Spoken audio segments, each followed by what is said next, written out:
Hi everyone. Today we are painting lines to music, just like the artist Vasily Kandinsky did for his abstract paintings.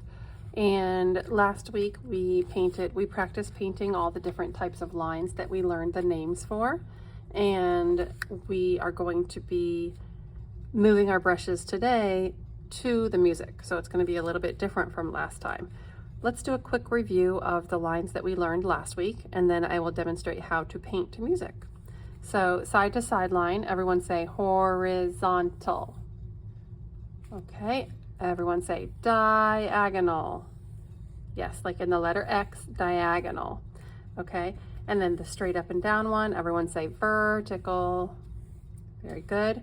Up, down, up, down. What's this one called? That's right, it's zigzag.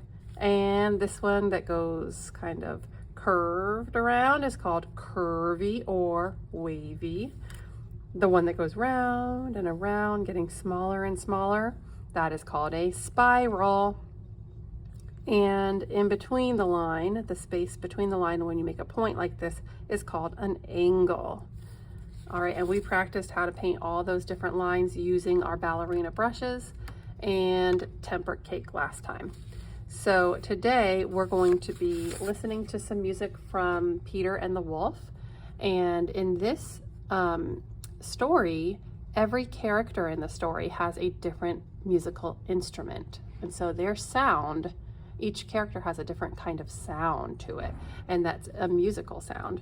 And so when we paint today, we're going to be moving our brushes to each sound. And the way that we move our brushes is going to change when the sound changes. So if it's a very slow sound, then my brush will be going very slowly on my paper. And if it's a really quick sound, it might be going very fast on my paper, right? But I have to keep going back and forth to the paint and the water, to the paint and the water to make my brush continue to work. So I dip the toes into the water, bring them straight over to the paint and tickle that paint. In the bottom of the cup, I can see there's a space where the paint is empty. So I'm not going to be concentrating on that area. I'm concentrating on the area where I can see that there is some paint, some tempered cake paint left in the yogurt cup here. So tickle a few times to get it ready. And then I'm going to go ahead and play the music, and my brush will be dancing around the page to the music.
Okay, and my page is quite full of lines now, so I'm going to stop there because I don't want my whole paper to turn black.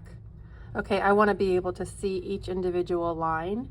And next class, we're going to go in and we're going to be adding color to these. So if I have the whole piece of paper painted black, filled up with too many lines that it's all black, I'm not going to have anywhere to add my color, right now, there are many little shapes that I have created by painting all of these lines that I will be able to add color. Once this is dry and we come back to it next week, I will be able to fill in these little spaces with color. So I want to leave it right there. So just don't go too far with this, but you could see that as the different instruments were playing, my paintbrush moved in different ways according to the sounds that it was hearing. And so sometimes if it was a big sound, I push down a little bit more with my brush, and that makes a thick line. And sometimes when it was a light sound, I could do a very thin line by just touching the very tippy toes of my ballerina brush onto the paper. And so you can practice doing different types of lines, even within a horizontal line. A horizontal line can be dashed, it can be thick, it can be thin, right? So these things all are influenced by the music that you're listening to as you paint today. All right, I hope you have fun.